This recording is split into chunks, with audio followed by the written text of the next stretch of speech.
We are back. It is December 11th.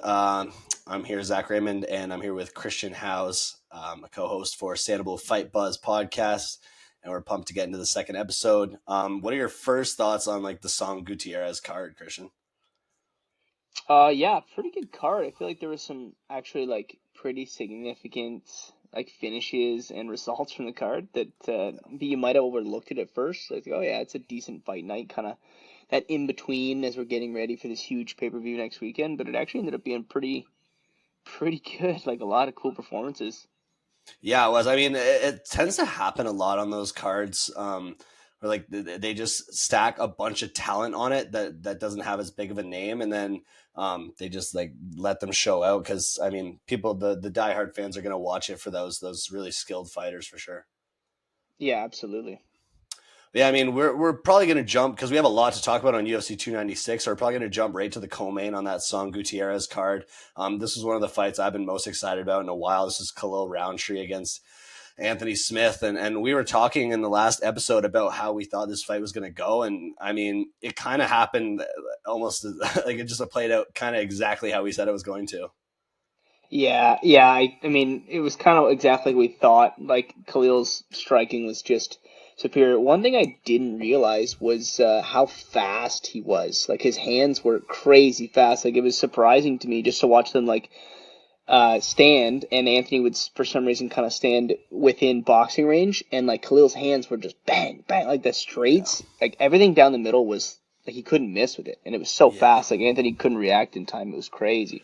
Yeah, I mean, it's probably just because he hasn't because he's just so explosive. Like that raw power and explosiveness is probably not something Anthony's used to. Like honestly, I haven't seen someone that explosive in the light heavyweight division. Like above 170, even it's hard to find guys who are that explosive and powerful. Like combined, it's and skilled too. So yeah, like him standing in front of him probably just was underestimating his striking a little bit. Oh, absolutely. And he had some clean shots. Like there was one body kick. He's a southpaw, so it was his right side, or no, his left side kick right into Anthony's ribs, and it was so quick and like such a tie, just bang, like rapid right from the ground to the ribs. And I was like, man, like I think it was actually not shortly before he ended up finishing him, but it was, yeah, his striking was insane. Yeah, that finish was crazy, and I mean, it's tough for Anthony Smith to be able to eat something like that and bounce back. But like that's gonna be that. It was I think it was a rear uppercut and then just a lead uppercut and then a straight, and it was just bang bang and just cracked him. And it wasn't even like an instant. It was like boom, stumble, stumble, stumble, boom, fall, and then Khalil just came with that Thor's hammer. Oh yeah, and just like calmly walking across the octagon with it up, and I'm like, oh my goodness, if the ref lets him land this, like we, He winded it up, power, he charged it. he was just looking at it. I'm like, oh my, but I it was know. it was there all night. The straight, like if you watch the fight back, like he threw that same uppercut, like just pop right at the middle, and actually Khalil did a really good job of slipping and throwing counters off of like when Anthony would throw a cross, and Khalil would just the slightest little shoulder slip inside, and then he would counter as well. Like just honestly the boxing of Khalil was crazy. Mhm. Like he threw a lot of really clean straights and crosses, like or jabs and crosses down the middle, and it just caught Anthony off guard. I think he wasn't ready for the athleticism, like you said. Yeah. You can tell how much work Khalil puts in, and he's been putting in work for a long time. I think it's at 13 or 14 UFC fights now, and he's on a 5 fight, or is it 6 fight now, or is it 5 fight now win streak? I think it's five now. But he was calling for that title shot against Pereira next, and I mean, I think Anthony was ranked 8, if I don't know for sure, but he was ranked, I think, top 10.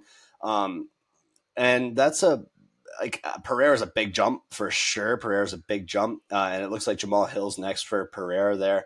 But I mean, some next looks for Khalil could be like Rakic or maybe even Yuri, which would be automatically probably a title contender there.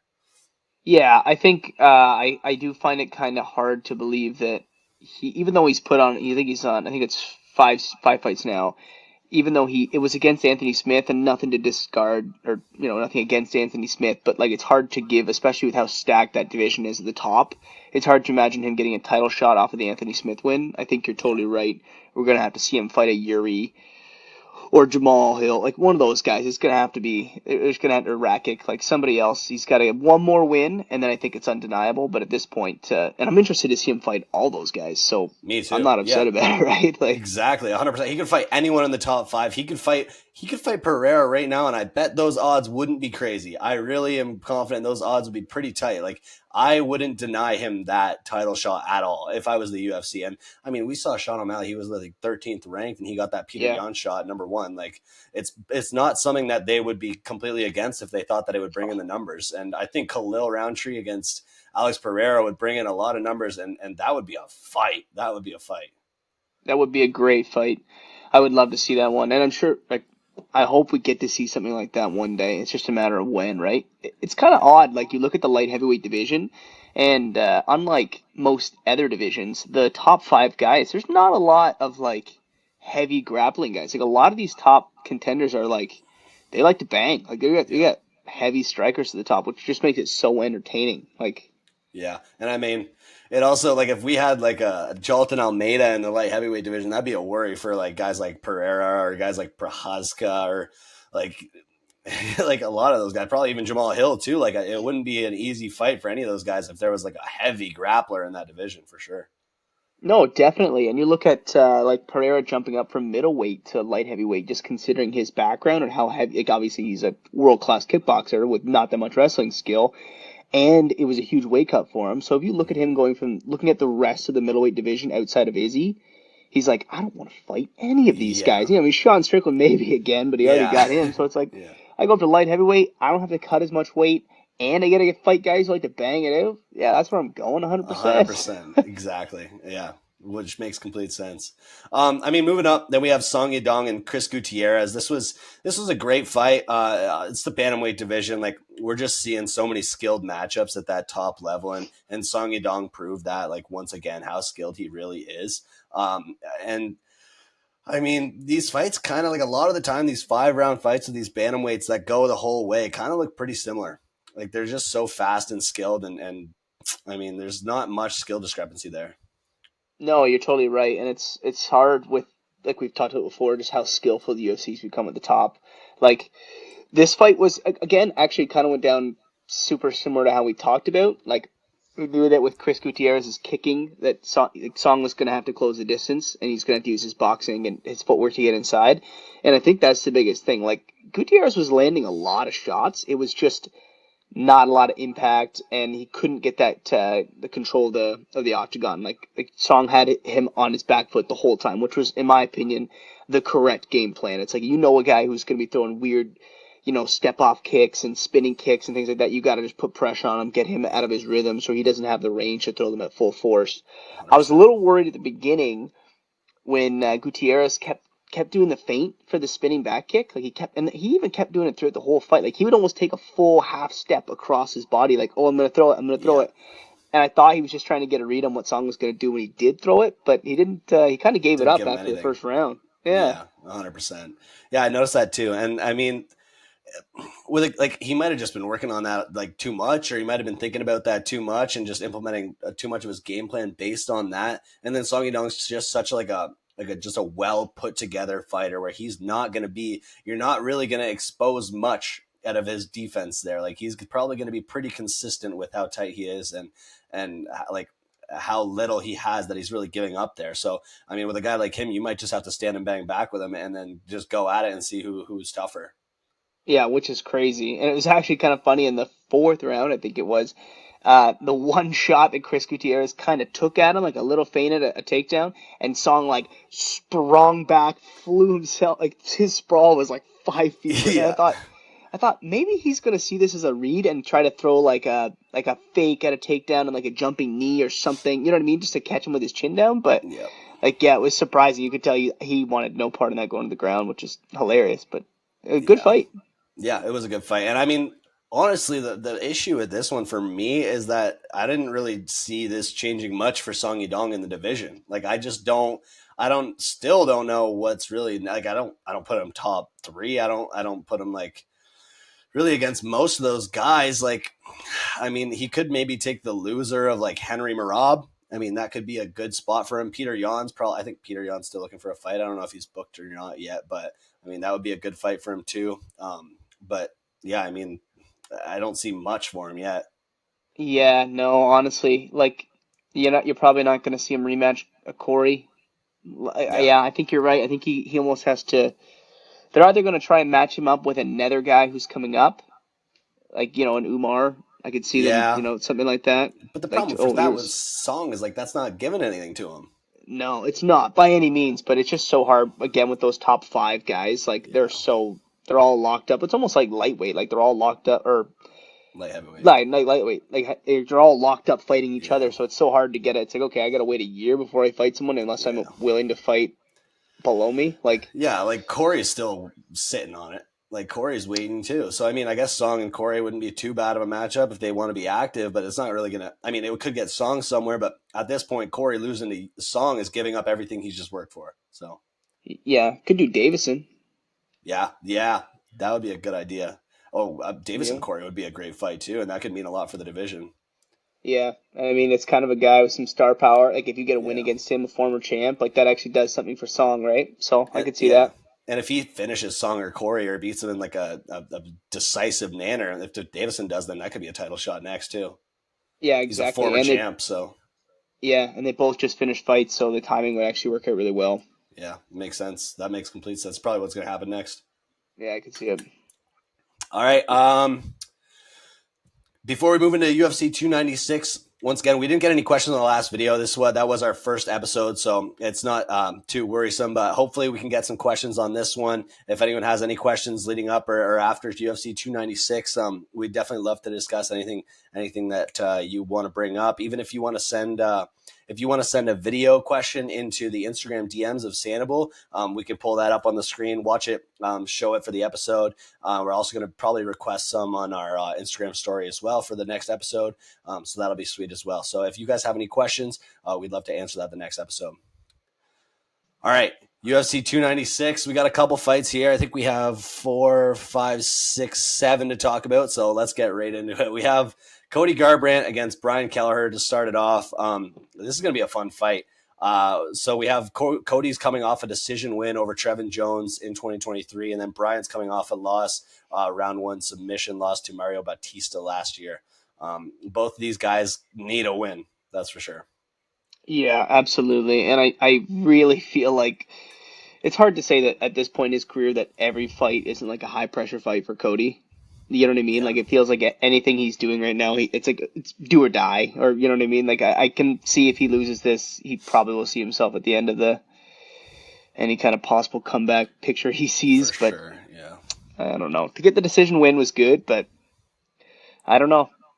Yeah, I I mean don't that know. knockout loss to Kai Kara France, like even it was in 2021, but still, like that was after that cut to flyweight. Like I'm sure the bantamweight cuts aren't easy for him, and then he cut all the way down to flyweight, thinking that he'd have the size, and then he loses that knockout to Kai, and that was like a bad knockout. Like that one probably took some years off, and then and now he's back, and that decision win over Trevin was all right, but it wasn't anything like spectacular for sure, and then. Brian Kelleher, like a submission loss to Mario Bautista is nothing to scoff at either. And then his last loss was Umar Nurmagomedov. Like those are both Yeah. high level guys. So I think this is a hard fight for Cody, and I think it's also a hard fight for Brian. Yeah, absolutely. And like we were just talking about, like the bantamweight division is absolutely stacked. So it's like, who do you see in the top 10 that Cody's gonna, Yeah, show up and like yeah, favorably win against? yeah, Like really, like nothing against Cody. The he's put on one of the craziest performances of all time against Dominic Cruz, which is absolutely insane. But this game, I just feel like everyone's got a expiration date in their career, and we might be seeing the end of Cody. But I wish him the best. I hope he does well. yeah. I mean, it's going to be a fun fight. It's probably going to be I mean, Brian could probably go a grappling route. He's a good grappler, and Cody's obviously a great wrestler. But I think it should be a stand up banger, and we'll see how Cody's chin lasts in that because Brian's got some big power. You love watching Cody fight because he's a dog, right? Like he just loves to scrap. So Yeah. And moving up the card, we have Josh Emmett and Bryce Mitchell. I think Bryce Mitchell took this pretty late notice. this is going to be a fun one. Josh Emmett coming off that decision loss to Ilia Topuria and that submission loss to Yari Rodriguez, two of the top guys in the featherweight division. Like, and then he had that win over Calvin Kattar, which is pretty good too. And Bryce Mitchell coming off that decision win against Dan Ige and also a submission loss to Ilia Topuria. So both of these guys like pretty recently lost to Ilia, which is that means they're at the top of the division. If they're fighting Ilia in general, that means they're at the top, and we know how good both these guys are. Yeah, and Josh Emmett's got some power for that weight class. Yeah. He's got a win over Kattar, which is that's a pretty tough one to get. Cater's an absolute piece too. I mean, I don't know. For Bryce Mitchell to step up late notice and fight Josh Emmett it says a lot. It's good for him if he can get the win. I can only imagine he's probably going to immediately try to take it to the ground. Agreed. I don't think he's going to stand up with Josh Emmett by any means, but it'll be interesting to see what Josh is able to do. I agree. This is a big fight for both their careers at this point. Yeah, and Bryce Mitchell, like his grappling game is amazing. Like we saw that twister, I think it was over Rosa, and we saw we've seen Josh Emmett in a lot of fights against good grapplers too. So I think if Bryce Mitchell could take him down, he probably has a good chance. But obviously, Josh Emmett's coming into this fight knowing that that's his number one worry for sure. And then that submission loss to Yair, it's like I don't think he was thinking about Yair submitting him probably very much at all. So this fight, he's going to be coming in there with a completely different game plan against Bryce Mitchell, and hopefully probably trying to piece him up and then stuff those takedowns. Yeah, I would think so too. And honestly, I'm just interested to see what Bryce Mitchell's going to do, win or lose on the mic or outside the octagon. You just know something weird's going to happen, right? Yeah. It's always fun. I remember on the lead up to his fight against Dan Ige, he was saying that he's like, Dan Ige and I are going to do something that nobody's ever seen in the octagon before or something like that. And I was like, what are you guys just going to touch hands and then leave, or what's going on here? Just a simultaneous tap and then that's what I was thinking. It would have been hilarious if they did that. But yeah, I mean, that's going to be a great fight and just obviously another great addition to that card. Oh yeah. Like the press conference for this card, I don't know, man. Crazy. Like with all the guys like Tony and Paddy and Ian, oh my goodness, and Covington. Yeah, I mean, speaking about Ian, we have him up next against Vicente Luque. That Ian Garry's got a lot going on about him right now, a lot of talk, and he's saying that I think that he was worried about like his family, and I feel for the guy. Like that's tough. I have no idea of the details or what happened or anything, but that can't be easy. And I mean, he does like to talk. He loves to talk, and sometimes you kind of bring that on yourself if you're talking a little too much. And obviously, nothing to do with the family or anything like that. But like, just again, obviously, fighters going to have something to say back. So it's going to be a wild one on the mic. I think Vicente Luque obviously trains at Kill Cliff, and it sounds like those Kill Cliff guys are not happy with Ian Garry right now. So I'm sure that'll be a fun one for sure. Yeah, and not to get into the drama too much of the Ian Garry thing, but. I want to kind of say that you feel like the UFC and this whole fight game is like largely about being a star and what the eyes you can bring, as we've seen with Colby Covington in the past, right? He's a perfect example. But at the same time, if you're gonna ask for all those eyes on you, you gotta expect that the heat's gonna come. Like it's not gonna be all, oh Ian, you're the best in the world. You're gonna get 100%. Like probably 10 or 9 haters for every one fan, right? So yeah, and I mean it depends on what you're saying too, because like we have obviously Sean, like he's asking for that star power, he's talking a lot, but he's not saying anything that's going to make him scared to be in public. Like he obviously there's some people who don't like Sean because he's stylish, because he's out there, because he talks a lot, but he's not like the stuff that Ian was saying about Neil Magny at that last press conference and having that Jeff Neal mugshot on his shirt and all that stuff. It was just like, I mean, they're not going to be happy with you. And that's pretty much all I can say about that. And you're doing it on purpose. Oh yeah, he's doing it for the attention, but you have to be able to live with that. Like, yeah, the scared for his family's safety thing is kind of crazy. Like that's pretty terrifying, absolutely. But it's hard not to. I know he's an Irishman, so it's hard not to go back to thinking about Habib and Conor and all that nonsense when they were getting ready to go got a lot of threats in his DMs. He's throwing a stool at a bus window, or you know what I mean? I'm like, there's going to be, this is bad publicity, but at the same time, you know what they say, it's all good in the eyes. So I mean, Ian Garry's bringing attention to this card one way or another. Yeah, and when you look at the actual fight, like that's going to be a banger. That's going to be a great fight because Luque is by far the hardest guy that Ian Garry's had to face off against, and he's a big guy for the welterweight division. Ian Garry's had a lot of size on all his opponents, but this is a pretty even size matchup here, and Luque is powerful and explosive and a dang good grappler. So I mean, this is going to be if Ian Garry can pull this one off, it's going to show a lot for sure. Yeah, it's probably got to be his most well-rounded opponent to date for sure. Yeah, 100%. Yeah, like watching that RDA fight with Vicente, like, Mm-hmm. yeah, like I don't know. I don't know. I personally feel like some of these guys they just happen to get on their like momentum star path, and I hope that everything going on outside of the ring isn't gonna or the octagon isn't gonna stop Ian at all. But like he's been like a freight train, man. Like what he did in his last fight was pretty impressive. I know all the Yeah, antics outside were crazy, but yeah, like he came in there and just ripped him apart. Like yeah. if he does, here's the question: if he shows up, I would imagine that Vicente will probably work at some point to get him to the ground, but obviously this fight's got to start standing up. What happens if he comes in and flatlines Vicente? Yeah, that would be insane. I mean, that's obviously probably top five at that point, at least, maybe even top three. Like I don't know who's booked and everything, but that's automatically a maybe even a title eliminator at that point. And I would love to also see Vicente get Ian on his back. I Yeah, would love to see that little test, yeah, right? Like, what's this guy got? Like, what? we don't know. And I mean, in that Kill Cliff room, that is one of the best rooms in MMA right now. It's probably the best room in MMA right now. So the fact that Ian got kicked out of that gym, well, when it comes to rumors, and then he went to England, went to Leon's gym, got kicked out of that one because I guess Leon said that he was going around with cameras and showing up late to training, and the guys didn't like that, so they kicked him out. And then now he's in Brazil, I guess, with Charles camp at Shootabox, and I mean, that's a good camp for him. I saw a video where he was saying he was going to get his Brazilian passport and then come in with a Brazilian flag or something, or the green shorts or the yellow shorts. And I was like, okay. All right, sure. Yeah. But you're Irish.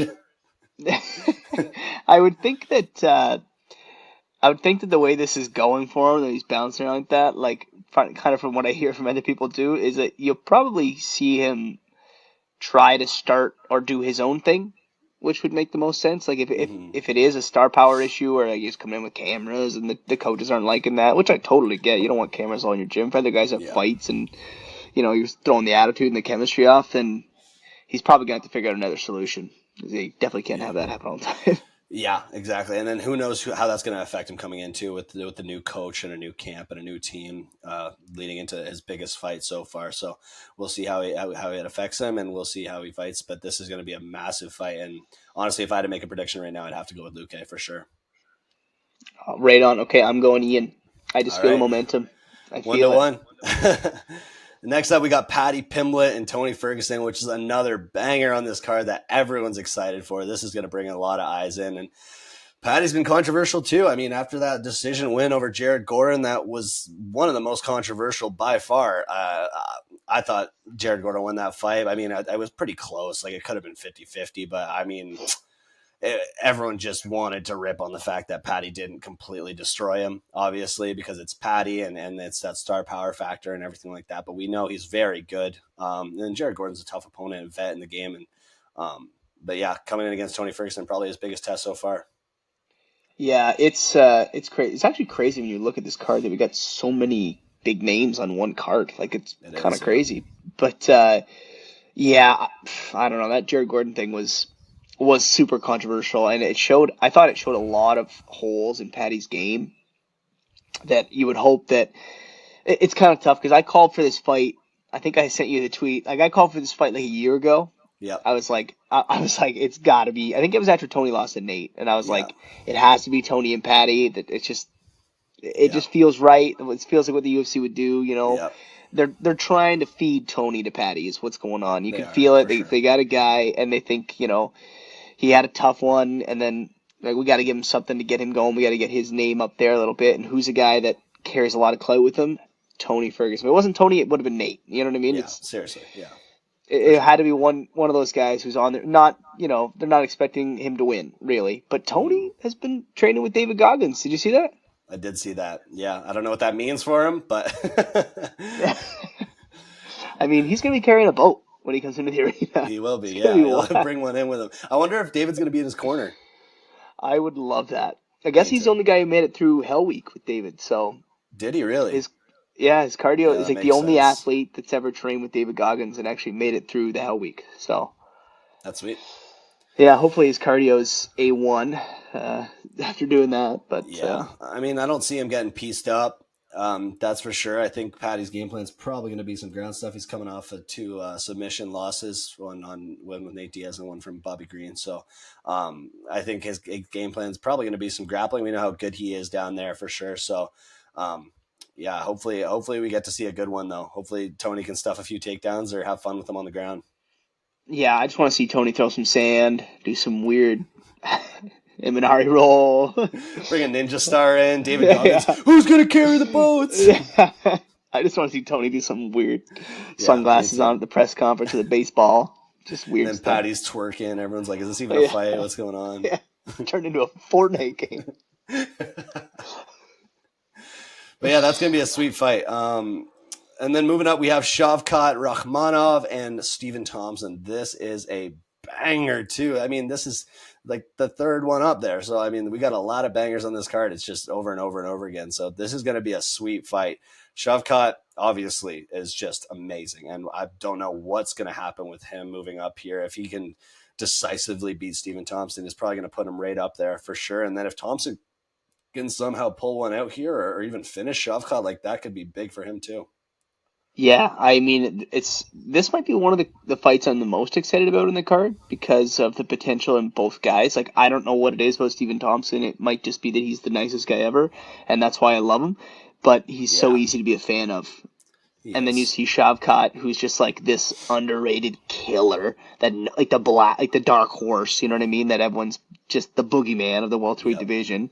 And Stephen Thompson's like, I'll do it. Sure, okay, Yeah. why not?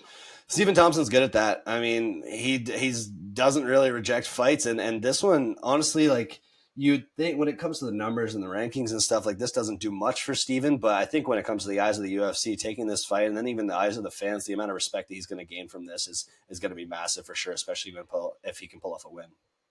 Yeah, and I think Wonder Boy's probably. I feel like I've heard him say, that he is going after a title. Probably his one of his later runs, if not his last run at a title. And I think he knows that if he's going to get that, he's got to get through a guy like Shavkat, Yeah, which should do makes it. But I mean, sense.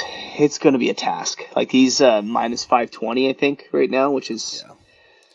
I mean, it's going to be tough. the thing for that is like probably looking at that loss to Gilbert Burns, where it kind of exposed like his only weakness. His only weakness is if you can get a hold of him, it's probably going to be, and you're a really, really good wrestler, or grappler, it's probably going to be pretty hard for him to get up because we know how good he is at his range. And if Shavkat decides to strike with him like he did with Jeff Neal, like that was a good scrap. That was a good scrap Oh for a yeah. while. So if he decides to, and obviously we know the levels when it comes to Wonder Boy, his striking against maybe Jeff Neal, like especially at his range. So that could be a tough fight if Shavkat can't get a hold of him. Oh, absolutely. And Wonderboy's got some really cool moves, like the way he Yeah, steps off and then comes in with the cross or the side kicks. Like yeah. he does. And I know we give him grief about his wrestling abilities, but his takedown defense is actually really good. It's It just once is. he's down, he has a hard time getting back up. Like, Yeah, it's because of his body shape too. Like Gilbert's so short and stocky, and just such a good grappler, like offensively. And then Thompson's just he has his fight style, and it's that karate long fight style where he's so tall and like long, and it's just harder for a guy like him to be able to frame off and get that balance and get that center of gravity and get up. And he's got a lot more to the grapplers have a lot more to grab on him than they do on a guy their own size for sure. yeah, and I mean a guy like I guess it was back to back with Burns and then Muhammad as Yeah. well. So and they both use like a similar game plan to just get on top of him, hold him down, impose their will pressure wise, and it's tough. I hope they can keep it standing and make it entertaining, but at the same time, Shavkat looks terribly strong, so Yeah. it's probably gonna be hard. But the thing is, like, if this fight, if Shavkat comes in, because he's never seen a striker like Wonderboy, he has never fought a striker like Wonderboy Thompson, and most guys that have fought Wonderboy Thompson have never fought a fighter like him. So I think if he comes, like, he might. if he comes in there and sees that stance and Wonderboy's throwing so much random stuff at him in that range, and Shavkat's like, I can't even reach you right now. And coming up in his career, this Wonderboy has so much more experience over him, and especially at this high level. And if Shavkat comes in there and just can't touch him, and then makes an obvious shot because he gets frustrated, and then Steven sees that he could freeze. He could be like, oh shoot, I don't know what I'm going to do. And then Steven's just going to piece him up. Like, I think that's a very realistic possibility because Shavkat's striking is unfortunately nowhere near Stephen Thompson's. No, and Stephen Thompson, the thing was, like, Wonderboy is he's just so unpredictable and, like, so hard to emulate. Like, like you said, like, you don't have training partners like him. You know what I mean? You don't have anyone 100%. In your gym who can show you those looks and, like, yeah, it's going to be interesting. I'm excited. I'm really excited.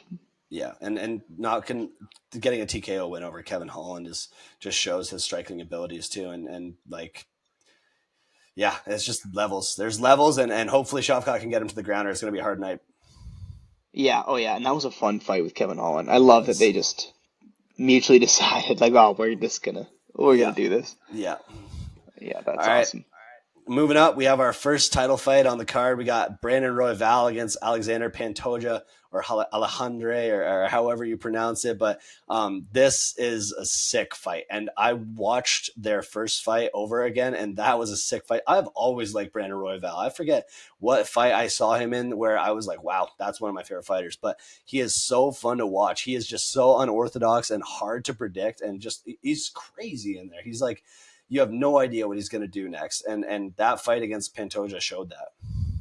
And he can finish, eh? Like, he's got, submission win over Schnell, and then he's got the TKO over Nicolas. Like, he can do work. I mean, he's got some, like, higher end fights on his resume here too. Like, he fought Moreno, he fought Kai Kara-France, beat him. Like, there's some, this is gonna be a banger. I'm excited to see what Pantoja brings against someone else other than Moreno. Yeah, I mean, when I was watching that fight, I had Royval winning it up until Pantoja turned that around, and he just got his back, and he's just so good in that position. It's almost like Aljo. It's like it was such an almost not even fight. Like, Royval was doing really, really well, and Royval had moments on the ground too, and then Pantoja, it was like, I think Royval threw something. I don't know if it was like a knee or a kick, and he, like, his back was turned, and it was like Grasov Shevchenko, and Pantoja just got got that body triangle, and it was over from there. He got his neck, and it was over. But that's just such a hard position to let Pantoja get, because you're not probably getting out of that one. So I think it's a lot more of an even fight than a lot of people are thinking, and that fight was like a banger, and Royval had the upper hand for a bit. Yeah, and it's there is. I know you probably don't see it a lot, but I do feel like there's something about when a guy becomes a champ. Like, you look at Leon Kamaru the first time. It's like, the first fight is Kamaru just absolutely piecing him up, destroying, and then they go, and that was their second fight. So then all of a sudden the third fight comes in, and Leon is a completely different fighter. Like, I feel like there's something about having the belt that just, like, I bet you're gonna see a different Pantoja. I'll be excited. Yeah. I think this is Royval's first title shot, though, so I think this is going to be a different Royval too. So I think he'll probably gain a lot of confidence from this one, and his unorthodox style, like, makes it super hard. Oh, also, we didn't predict Shavkat and Thompson, so we got to do that before we predict Royval and Pantoja. I'm going to take Thompson on this one. I'm going to take Wonderboy. I'm cheering for Wonderboy. For Wonderboy. If I have to put money, it goes to Shavkat, but I'm going to go with Thompson. All right. I'm going with Thompson. And then let's predict this Royval Pantoja one. I'm going to go with Brandon Royval too. I think I have 3 underdogs now. So okay, I got Pantoja. all right, we're against each other on all 3 so far. Right. So we'll see how this one goes. We'll put up a score for the next video. Yes. All right. Perfect. Moving on to the main event. This is going to be an amazing fight. We got bad blood. We got 2 amazing welterweights. We have, it seems as though it might be a striker grappler matchup here. It depends what Colby's game plan is. It depends if he thinks he can strike with Leon for 5 rounds. But if he can get a hold of him, I mean, who knows? I think Leon showed that his takedown defense has improved a lot recently, and also his fight IQ and just keeping those guys at that range.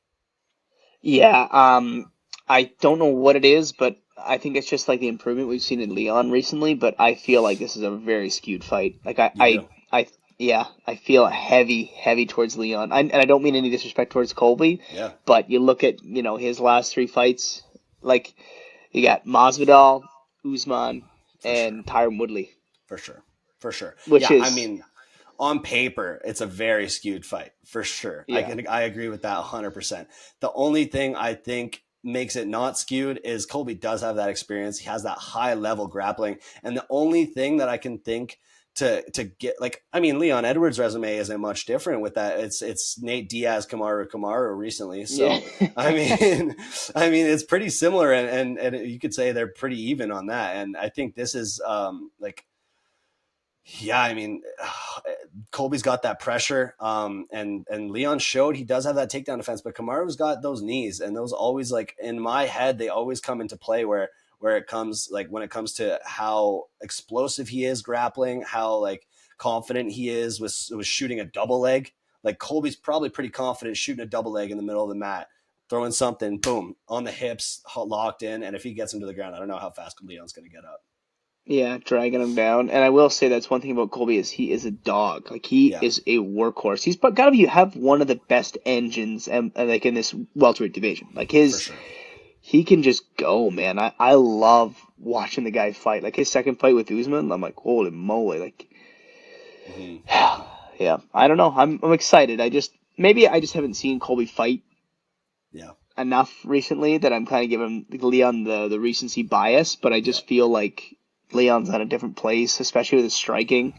Like, man, he is nasty. And Yeah, Colby's a volume guy, right? Like he sets up his takedowns just through copious amounts of strikes.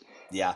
The way I see this fight going is Colby trying to get him on the cage, trying to pressure him, probably finding some success in the first two, maybe the first three, and Leon probably getting, like, outstriking him. Those 3 rounds are probably going to be pretty even, I think. But I think when Leon gets tired, and Colby, if he's still in there with him, I think that could be a hard fourth and fifth round for Leon, especially with that the grappling. And I think Colby could even get a late submission on him if he gets him down. Really, Yeah. you see a finish. See a finish one way or the other, eh? I think if the finish comes, it's probably gonna be on Colby's side. I think that pressure and that, I think his gas tank is outlasting Leon for sure. If they go to the fourth and the fifth, I think he's gonna have the more energy and the dog in him for sure. Like we saw Leon in that first fight against Kamaru, he was giving up. He was Yeah, giving up yeah, until the fifth round. He was like, "Oh, I can't. I'm not a good enough grappler for this. I can't do anything." And I think that's a Kamaru that's almost at any point in his career. And I don't think Colby's there yet. I think Colby's a better grappler than Kamaru at this point when it comes to their bodies, when it comes to their health, when it comes to longevity and explosiveness and athleticism. And I think Colby could have that pace. And then if it goes to the third, fourth, fifth, and he has a lot more energy than Leon, I think he could get it to the ground. yeah. I agree. I think the one path for victory is through Colby's gas tank for sure. Yeah. Where the my other concern would be that Leon has multiple ways that he could get it done, Yep. but yes, I agree that Colby's got a crazy gas tank, and I am looking forward to it because this fight's gonna go like Yeah. yeah, I yeah, think the important thing for Leon here is that if he does get down and he has, like, Colby in his guard or a half guard, or they're just in a like a split position, or he's even up against the cage, he just has to throw. He's got to throw elbows. He's got to just bump, bump, bump, make him not want to hold him, make him not want to touch him. There's a lot of guys who are really good at that, but just hurt him as he's trying to hold him, because that's just going to deter Colby from wanting to do that, and then maybe try to keep his range. yeah. Help open up some areas for him to get out of it if he does get taken down or Exactly. against the cage. Yeah, that's a really good point. Yeah, that's a good point. Yeah, man, I'm excited. This is a crazy stacked card. Like It is, yeah. I got to go with Leon. Although I can't imagine it's gonna go crazy if Colby Covington wins the belt Oh and God. Donald Trump jumps in the cage and they. We got Sean Strickland, Colby Covington, and Sean O'Malley all as champs. Who would have thought? Oh my goodness, what a world we live in. It's a lot of star power It and is a lot of talking. a lot of talk. But yeah, I mean, I'm going to go with Colby. So it looks like we're 4 for 4 against each other on this one. That'll be exciting. Yeah, But yeah, I'm super excited for this card, and leave your predictions in the comments below. If you're still watching to this point, definitely leave your predictions and let us know. We'll have a chat. We'll discuss in the comments as well, and anything you guys think, let us know. But for other UFC news, I wanted to talk about this because I wanted to see what you thought. But I don't know if you saw that like Russian card, or I think it was like a boxing thing where Islam, Conor, Petr Yan, a bunch of guys were all there. And then I saw Petr and Conor were sitting beside each other watching the fight. Like, and then Petr like shows Conor, and Conor's like, yeah, like all friendly with him. And then they get in the octagon. We have a welterweight at this point, maybe even a middleweight in Conor. Like, we have a welterweight against a not a big bantamweight. We have Petr Yan, and Conor's just, and Peter's like has a smile on his face. Like, they're getting them to face off for a fun thing, like just to get some pictures or something. And Conor's just mean mugging. Yeah, it is kind of funny. On? It's funny because Petr was just like smiling and being like kind of awkward, and Conor's just like doing his whole thing. Conor is he's so good at that though. You know what I mean? Like like that's like when he got in the cage with Mike Perry at that bare knuckle event. It's like they do a face off, and it's like by no means were you even remotely entertaining during a bare knuckle fight. No. You just had to get the shots in. But I think that one makes a little more sense because Mike could be like, what are you doing? And then like start something out of it and defend himself if Conor's like start something. But to have a guy 50 pounds heavier than you probably in your face, and you're also a killer. Like, and you're like, I'm not just going to like, what are you doing? Like, why? Yeah. We're buddies. Like, we were acting like we were buddies at least. Yeah, I would guess. I would kind of hope that it was just Conor being like, I will put it on for the cameras, but who knows? That guy does a lot of crazy stuff these days. Yeah, he does. I saw them trying to point the angle to it, him and Islam. They're both watching the boxing match, and it's like, oh my goodness, they're in the same room. Can you believe this? No, I saw one. It was like the pressure in this, or the awkward, the tension in this room is insane, and like they tried to act like they're staring at each other, but they're just across the boxing ring looking at the fight. You can see Conor like doing that thing where he's always talking what guys are fighting, even though he's not coaching them. Yeah. Guy's not listening to him at all. Yeah. Get off your back. But anyway, that's pretty much all we got for news there. I'm excited for this card. It's going to be a sweet one. Hopefully this podcast can get up by Wednesday. And then we'll please let us know please leave a like, subscribe, comment, anything you guys want to see in the next one. If you want any different sections of the podcast, maybe where we do like the video Q&As, like I said, if you send one into the Sanabul DMs, we'll definitely pull that up and make sure to respond to it for sure. But thanks, Christian. This is a great podcast. Thanks, guys. All right, see ya. See you, dude.